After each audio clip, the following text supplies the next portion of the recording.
여러분, 억울한 누명을 써본 적이 있습니까? 살다 보면 한두 번쯤은 있을 것 같아요. 억울하게. 분명히 잘못한 것이 없는데도 누군가로부터 오해를 사기도 하고, 아무리 설명을 잘 하려고 해도 받아들이지 않는 그런 상황들이 우리는 경험할 수 있습니다. 또는 도무지 이해되지 않은 일을 겪으면서 하나님 왜 내게 이런 일이 일어나게 됩니까? 라고 질문하기도 하죠. 살다 보면 그런 순간들이 찾아옵니다. 설명할 수도 없고 피할 수도 없고 그런 상황들이 우리를 찾아올 때 우리는 어떻게 할까요? 많은 사람들이 낙심하게 되죠. 왜 나에게 이런 일들이? 하지만 성경은 그런 시간들이 단지 고통으로 끝나는 것은 아니다라고 이야기를 합니다. 하나님은 그러한 상황에서, 즉 우리가 낙심하고 있는 그 상황 속에서도 역사하시고 우리를 붙드시고 우리에게 은혜의 자리로 나아갈 준비를 하고 계시죠. 17세기에 영국의 존 버년이라는 작가가 있었습니다. 여러분 잘 아시는 분이죠. 그는 가난한 댐장의 출신으로 설교자가 되어서 거리에서 예수 그리스도의 복음을 전했던 사람이었습니다. 하지만 국교회 출신의 어떤 목사가 아닌 사람이 설교를 했던 것은 당시 법으로 금지되었기 때문에 그는 체포되어서 무려 12년간이나 감옥에 갇혀서 고난을 당해야만 했습니다. 아내와 아이들을 두고 감옥에 있어야 했던 그는 도무지 납득되지 않은 억울함 속에서 오래도록 갇혀 있어야만 했죠. 그 고통스러운 감옥 안에서 그가 왜 나에게 이런 일이 벌어졌는가라는 의문 속에서 자신의 신앙을 돌아보면서 썼던 책이 바로 그 유명한 철로 역정입니다. 존 버년은 감옥에서 비로소 하나님께서 자기의 인생을 어떤 방식으로 사용하려고 했는지를 깨닫게 된 것이죠. 억울하고 고통스러운 시간이었지만 그곳이 바로 회복과 그가 온전한 사명의 자리로 나아가게 되는 시간이었습니다. 오늘 본문 역시 비슷합니다. 창세기 44장에 나오는 얘기가 그렇습니다. 요셉의 형제들이 전혀 알지 못한 채 억울한 누명을 쓰게 됩니다. 자신들이 가장 귀한 동생인 베냐민이 끌려갈 위기에 처하게 됩니다. 그들은 절망 가운데 옷을 찢으며 애통하고 있습니다. 그러나 이 모든 일은 하나님의 철저한 섭리 가운데 있는 것이었습니다. 요셉은 복수를 위해서가 아니라 형제들의 진심을 확인하고 가족의 회복을 이루기 위해서 이러한 시험을 준비했던 것이죠. 우리는 오늘 말씀을 통해서 혹시 내 삶에도 아까도 얘기했듯이 설명되지 않는 어떤 시험들, 억울한 순간들이 있는데 그렇다면 그것은 우리를 정말로 정죄하기 위한 것인가? 나의 죄 때문인가? 그렇다면 나의 죄로 인해서 하나님께서 나에게 큰 징벌을 주시는 것인가? 아니면 그럼에도 불구하고 우리에게 회개의 문을 여시고 또한 새롭게 은혜의 자리로 우리를 부르시는 것인가? 우리가 그것에 대해서 그런 의문에 대해서 한번 풀어보려고 합니다. 오늘 그 말씀 앞에서 우리가 걸어온 길을 한번 되돌아보면서 하나님이 준비하신 회복의 자리로 나아갈 수 있게 되기를 소망합니다. 오늘 본문의 말씀을 좀 더 보게 되면 형제들과의 만찬을 즐겁게 마친 요셉은 형제들이 돌아가기 전에 자신의 청지기를 불러서 매우 세부적인 지시사항들을 내리게 됩니다. 우선 형제들이 가나안까지 무사히 돌아갈 수 있도록 그들의 자루마다 곡식을 가득 채우라고 명령합니다. 그들의 필요를 채울 만큼 정도가 아니라 넘치게 자루에 운반할 수 있을 최대한 그들이 가지고 온 낙이라든지 자루라든지 그들이 할 수 있는 최대한의 곡식을 주라고 이야기하고 있습니다. 이어서 지난번과 마찬가지로 그들이 가져온 돈을 다시 자루에 넣으라고 말하고 있습니다.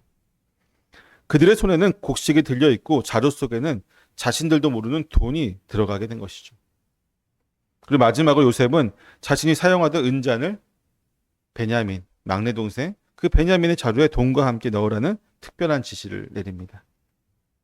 그 은잔은 요셉의 소유였고 그의 권위 또는 그의 어떤 위치를 상징하는 물건이었습니다.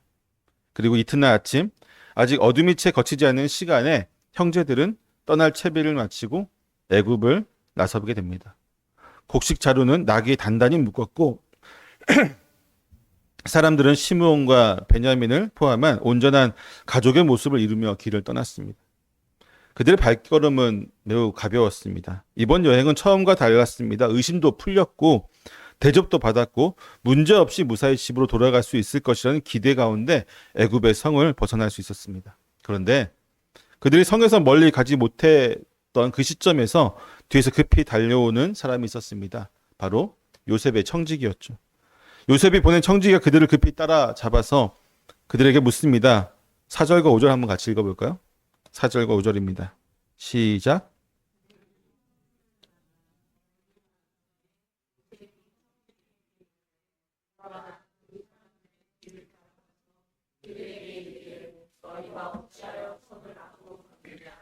이것은 내 주인이 가지고 마시며 그를 점치는 데 쓰는 것이 아니라 너희가 이같이 하니 악하도다 하다.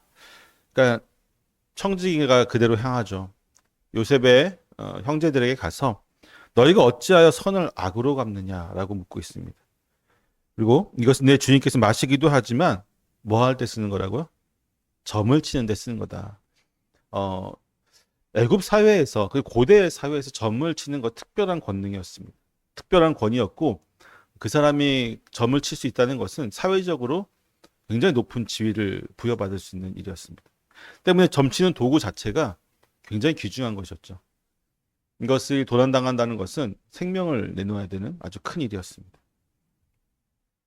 이 갑작스러운 고발에 형제들은 크게 놀라고 당황스러워합니다. 그들은 자신들의 결백을 강력하게 주장하면서 이런 얘기를 합니다. 우리는 결코 그런 일을 하지 않았습니다. 전에 자루 속에 있던 돈도 우리가 스스로 가져오지 않았습니까? 하물며 어찌 주인의 집에서 은금 그릇을 도둑질할 수 있겠습니까?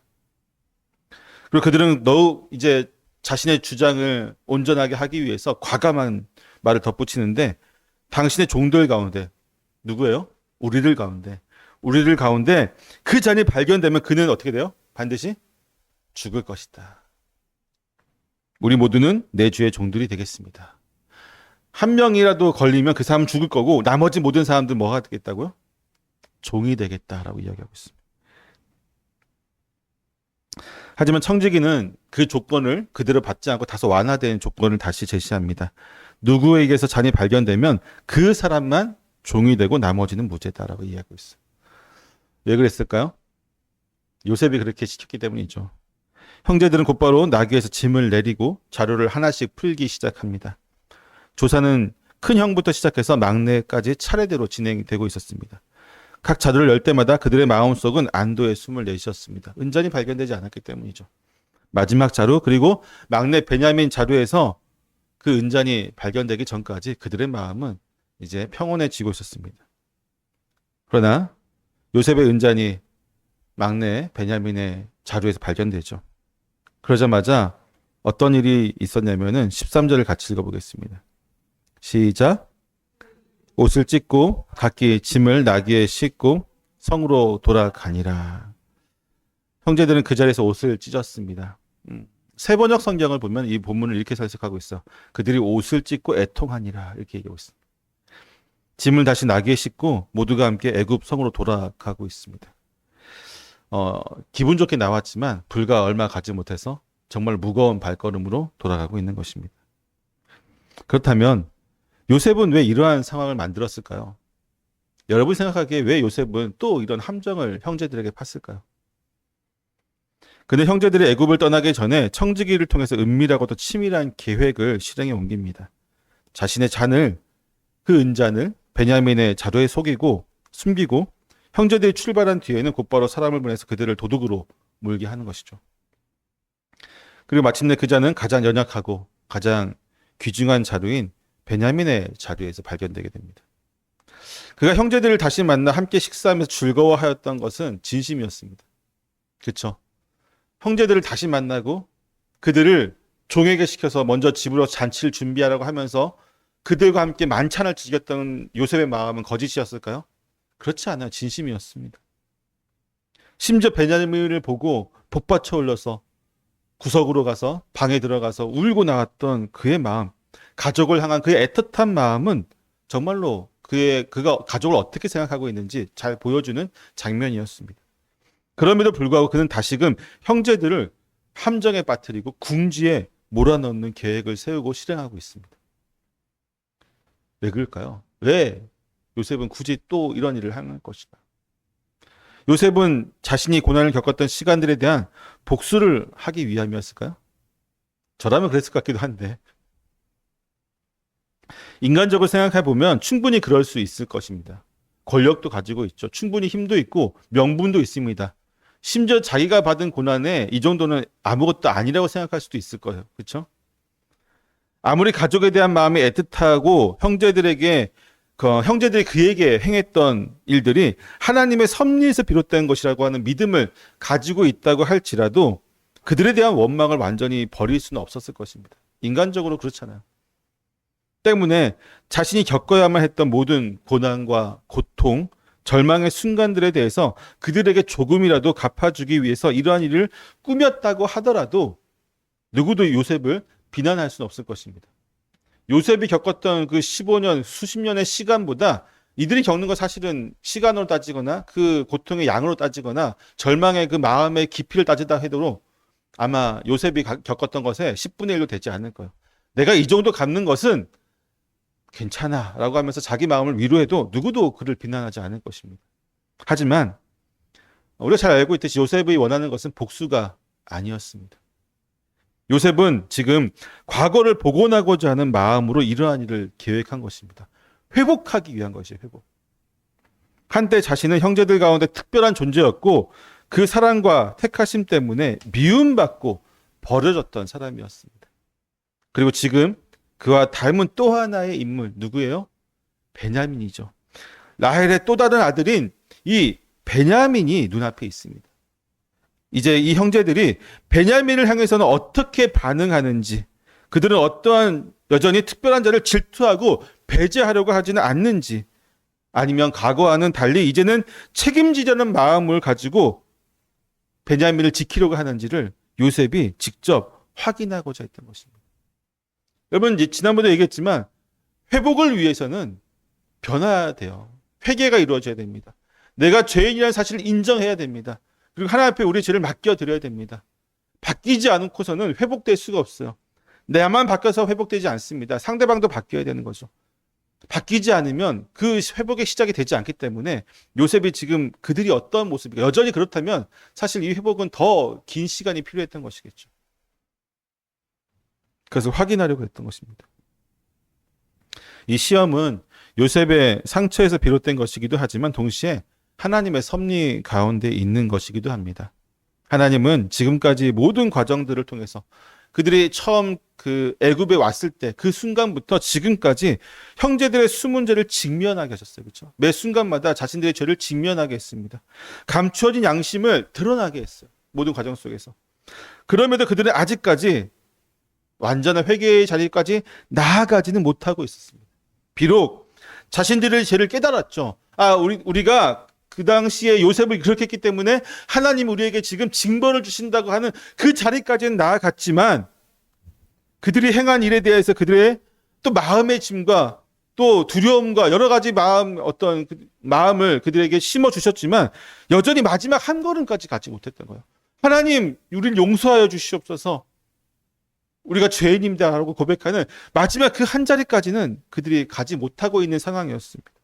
때문에 하나님은 그들이 요셉과의 온전한 만남이 이루어지기 전에 죄에 대한 문제를 완전히 해결할 수 있도록 이러한 가운데 섭리하고 계신 것이죠. 요셉을 통해서 섭리하고 계신 것입니다.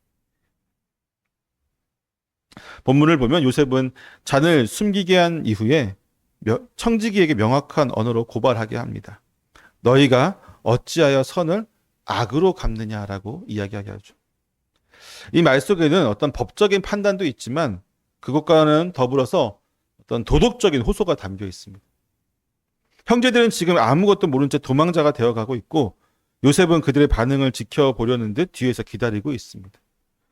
이 모든 시나리오 속에서 하나님은 침묵하는 것 같지만 사실은 섬세하게 지금 인도하시고 말씀하고 계신 것입니다.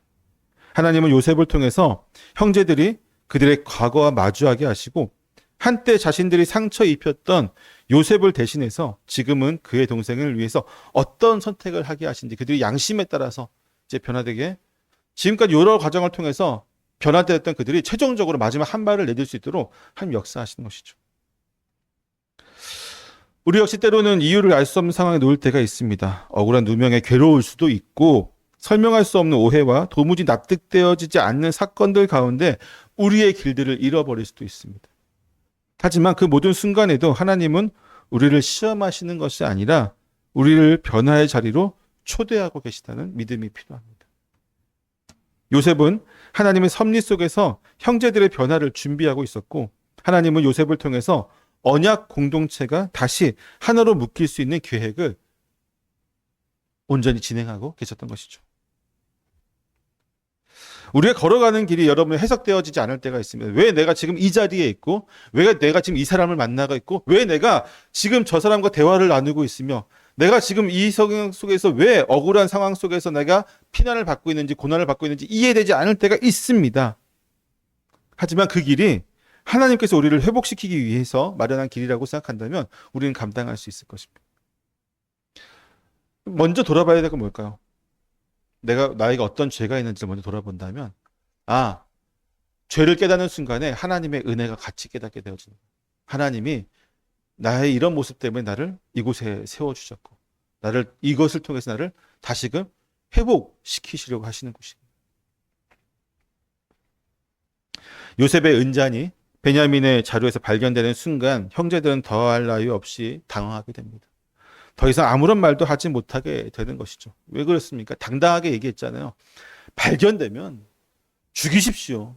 그 사람은 죽이시고 나머지는 다 종이 되겠습니다. 라고 할 정도로 그들은 정말 철저하게 자신들의 무죄를 주장하고 있었는데 발견되었잖아요. 심지어 누구에게? 베냐민에게. 그들은 자신들의 자루를 스스로 열었죠. 그리고 그 안에서 가장 원치 않았던 것을 발견하게 되었습니다. 가장 원치 않은 상황을 직면하게 되자 형제들이 행했던 것은 곧장 자신의 옷을 찢는 일이었습니다. 옷을 찢는다는 것은 이스라엘 문화에서는 가장 깊은 애통과 절망의 표현이에요. 이전까지 형제들은 이렇게 애통한 적이 없습니다. 절망해 본 적이 없습니다. 사무엘상 13장에 보면은 다윗이 그의 아들 압살롬이 암논을 비롯해서 그의 나머지 아들들 초청한 다음에 그를 다 죽여버리는 사건이 일어나죠. 그 당시 다윗도 절망 가운데 옷을 찢고 애통을 합니다. 사무엘하 13장을 보게 되면요. 그렇죠. 그리고 여호수아 7장을 보게 되면요. 아간의 범죄로 인해서 아이성 전투에서 패하게 되죠. 너무나 쉬운 전투고 그냥 바람만 후 불어도 이길 수 있는 전투에서 패하게 되죠. 아간의 죄 때문에. 그때 여호수아 장로들은 자신들의 옷을 찢고 애통하고 함께 나아갑니다. 이 애통하는 것은 통회하는 심령이 없으면 이룰 수 없는 거예요. 그 마음속에 통회하는 심령이 있을 때에만 애통하는 가운데 나아갈 수 있게 되는 것이죠. 이전까지 요셉의 형제들은 애통한 적이 없습니다.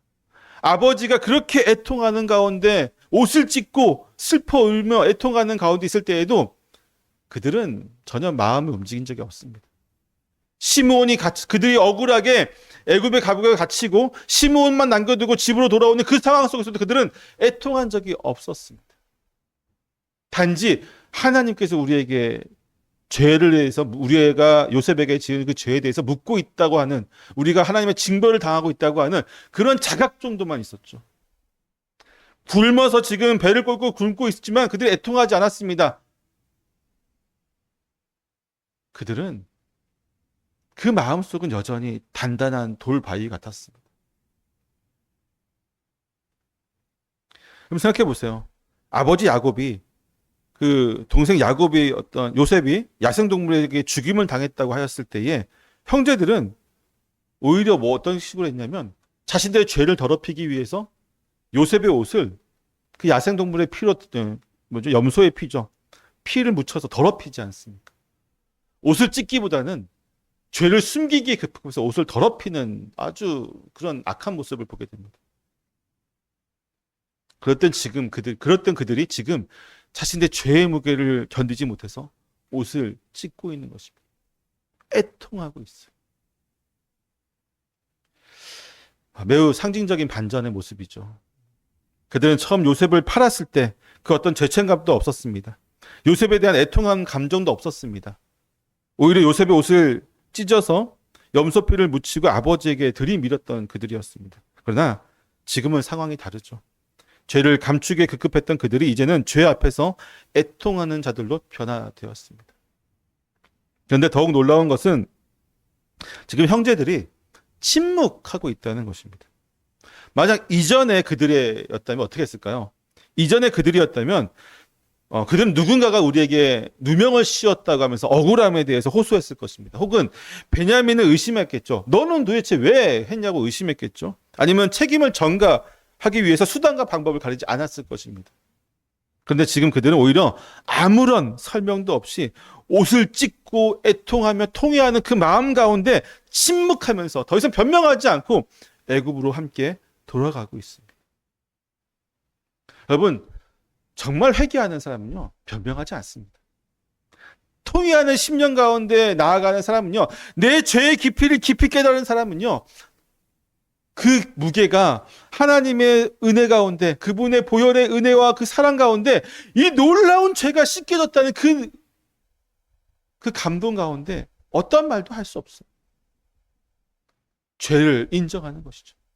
나는 죄인입니다. 나는 죄인으로서 이렇게 지금 내가 고통당하는 것이 당연합니다. 라고 고백할 수 있어야 됩니다. 그게 믿음의 사람이죠. 그런 자가 어떻게 변명할 수 있겠습니까? 내 죄의 깊이를 깨달은 사람이 어떻게 내가 그럴 수밖에 없었냐고 사람들에게 변명하겠습니까? 그렇지 않아요.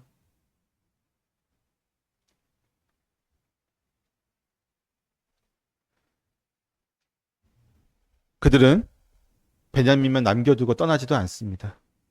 누명을 쓴 한 사람만 고통을 당하게 하지 않죠. 분명히 그 청지기는 뭐라고 얘기하냐면 우리가 발견되어지면 그 사람은 죽임을 당할 것이고 우리 모두가 다 종이 되겠다고 하니까 청지기는 어떻게 얘기했어요? 아니다, 그럴 필요 없이 발견되어지면 그 사람만 종이 되면 된다라고 얘기했어요. 그 말은 뭐예요? 나머지 형제들에게는 죄가 없으니까 죄를 묻지 않겠다. 너희는 자유인이라고 이야기하고 있어요. 그런데도 불구하고 그러면 정말로 그들이 통회하는 심령이 아니었다면 그래, 베냐민만 맡겨두고 그냥 자기들 돌아갔겠죠. 예전에 요셉을 팔고 아버지를 속였던 것처럼 이번에도 베냐민을 팔아넘기면서 갖은 방법으로 속였을 것입니다. 아버지를. 그런데 이제는 그렇지 않아요. 그들은 바뀌었습니다. 통회하는 심령이 되었던 그들은, 애통하는 마음이 되었던 그들은 이제 그렇게 행동하지 않아요. 베냐민이 끌려가게 된 그 상황 속에서 자신들의 죄를 인지한 그 상황 속에서 그들은 베냐민과 함께 애굽으로 돌아가고 있습니다. 옷을 찢으며 애통하던 형제들은 이러한 행동을 통해서 모든 책임을 다 함께 하려는 모습을 보이고 있습니다. 이제 그들은 과거처럼 문제의 원인을 제거하는 방식으로 상황을 해결하려고 하지 않습니다. 사랑받는 아우 한 사람 때문에 모두가 함께 고난의 길을 선택하고 있는 것이죠. 그들이 옷을 찢고 함께 애굽으로 돌아가는 장면을 통해서 우리는 이 순간 형제들이 이제껏 자신들이 외면했던 아버지의 그 고통 그리고 감추려 했던 죄의 실체와 마주하게 된 것을 확인하게 됩니다. 그들은 요셉을 팔고 난 뒤에 그 사건을 철저하게 덮고 지금껏 오랜 시간을 살아왔습니다. 야곱이 피 묻은 옷을 붙잡고 울 때에도 형제들은 그 어떤 말도 어떤 위로도 그 어떤 진실도 건네지 않았었습니다. 그러나 지금 그들은 베냐민이 억울한 누명을 쓰고 끌려가는 상황을 눈앞에 마주하면서 그날 요셉이 끌려갈 때 그 광경을 다시 한번 떠올리게 되었을 것입니다. 그리고 이번에는 자신들이 아버지가 되었고 자신들이 요셉이 되었으며 자신들이 만든 죄의 그림자 속에 스스로 서 있게 된 것이죠. 이제 그들은 요셉을 잃은 아버지 야곱의 마음을 조금은 이해하게 되었을 것입니다. 가장 사랑하던 자식을 한순간에 잃은 그 절망과 아무런 설명도 듣지 못한 채 죽음만을 받아들이고 있던 그 고통, 그리고 그 앞에서 울부짖는 아버지의 모습이 이들의 가슴 속에서 살아나기 시작한 것입니다. 감정적인 동화가 이루어지고 있는 것이죠. 근데 그것뿐만 아니라 그동안 외면했던 그들의 죄의 실체가 마침내 그들의 양심을 뚫고 나오고 있는 것이. 그들은 지금 과거 자신들이 저질렀던 일이 얼마나 끔찍한 일인지를 이제서야 비로소 깨닫게 됩니다. 아버지의 사랑, 특별한 사랑을 받았던 그 동생을 미워했던 것뿐만 아니라 미워했던 그 동생을 죽이려고 했다가 그나마 양심에 찔려서 죽이지 않고 미디안 상인들 팔았던 그 일이 얼마나 끔찍한 일인지. 여러분, 산상수훈에서 예수님 뭐라고 얘기하십니까? 미워하는 것도 뭐라고요? 살인하는 거라고 얘기하죠. 형제를 미워하는 것이 얼마나 큰 일입니까? 이것은 형제들 스스로가 과거에 자신에게 내리는 정죄의 것이고요. 슬픔의 고백입니다. 그들은 아직 아무 말도 하지 않았습니다. 요셉에게 잘못을 고백한 것도 아버지에게 사실을 말한 것도 아닙니다. 하지만 이 순간 그 자신들의 죄가 얼마나 깊은지를 처음으로 체험하게 되었습니다. 그 죄가 만든 고통이 어떤 무게였는지도 비로소 느끼게 되었던 것이죠. 여러분, 회개는 말보다는 먼저 자각에서 이루어집니다. 자각하면 약간 구원파적인 이미지가 있어서 더 정확히 얘기하자면은 회개는요, 성령께서 우리 안에서 죄의 깊이를 온전히 깨닫게 하는 거죠. 타인의 고통을 이해할 수 있을 만큼 아파할 때 그것이 찾아옵니다. 이제 이 형제들은 단지 동생을 지킨다는 책임의식을 넘어서 자신들이 깨트린 관계와 마음에 어떤 대가를 남겼는지 배우기 시작합니다. 이 순간이야말로 하나님께서 형제들을 마음에 부드럽게 그들을 온전히 회개의 자리로 인도하시는 것이고, 요셉이 준비한 모든 과정의 핵심이 여기서 드러나게 되어집니다. 단지 죄의 무게를 드러내고서 끝난다면 우리는 너무 힘들겠죠. 죄의 무게가 너무나도 우리는 고통스러워서 하루하루도 못 살 것입니다. 하지만 하나님은 죄의 무게를 통해서 우리에게 회복의 역사를 하시는 분이세요. 깨닫게 하시죠. 은혜의 자리를 깨닫게 하시는 분이 하나님이십니다. 오늘 본문에서 우리는 한 가족의 긴 이야기를 통해서 그 안에서 있는 죄와 그 상처, 그리고 시험과 섭리를 따라 보게 됩니다. 형제들은 처음부터 죄를 모른 채 살아왔습니다. 요셉을 팔고 그 죄를 피 묻은 옷으로 덮으려고 했고, 아버지의 눈물을 외면한 채 살았습니다. 그러나 시간이 흐르고 하나님께서 마련하신 뜻밖의 상황 속에서 그들은 결국 그 죄의 무게와 마주하게 되었습니다. 그들은 아무 말도 없이 옷을 찢었고, 그들은 침묵했지만 그들의 행동은 무엇을 말하고 있냐면, 우리는 죄를 지었습니다. 우리는 아버지를 울게 했고 동생을 버렸으며 하나님 앞에 죄를 지었습니다라고 이야기하고 있어요. 그들의 행동은. 그들이 말하지 않아도 하나님은 그들이 찢어진 옷과 그들이 애통하는 그 모습, 그리고 동생을 버리지 않고 함께 행동하는 그 모습을 통해서 그들이 지금 어떻게 하나님께 나아가는지를 보고 있습니다. 여러분, 하나님이 우리에게 항상 하시는 말씀은 뭐냐면요, 어떠한 상황에서도 나는 너를 지키고 사랑한다는 겁니다. 근데 그 어떠한 상황이 우리가 해석할 때는 어떻게 다가오냐면요, 왜 나에게 이런 상황이 오게 되느냐죠. 근데 가장 첫 번째 질문은 왜 나에게가 아니라, 내가 어떤 죄를 범했고 어떤 죄인이기 때문에 이 상황에 놓였는지 사실 우리가 먼저 우리가 가져야 될 생각입니다. 그렇게 했을 때에 죄에 대한 자각이 우리로 하여금 하나님의 은혜가 얼마나 깊은지를 경험하게 하시고요. 그랬을 때에 지금 나의 그 상황 속에서 하나님이 준비하신 길로 우리가 옮겨갈 수 있게 되는 거예요. 그렇지 않으면 원망만 하고 있다면, 왜 나에게 이런 상황과 이런 고통과 이런 지금 현실이 나에게 있습니까? 라고 원망만 하고 있다면 결코 그 상황 속에서 우리가 벗어날 수가 없어요. 이 형제들을 보십시오. 죄를 깨닫는데 너무나도 오랜 시간이 걸렸습니다. 죄를 깨닫고 회개하는 시간까지도 너무나도 오랜 시간이 걸렸습니다.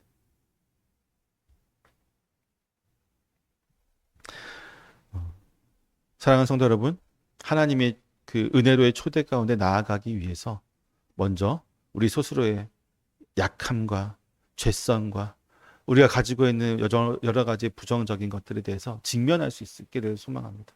직면한 가운데 하나님의 은혜가 보이기 시작할 거예요. 그 은혜 가운데 함께 나아가고 또 회복의 자리로 나아갈 수 있는 저희 여러분 되시기를 축원합니다. 기도하겠습니다.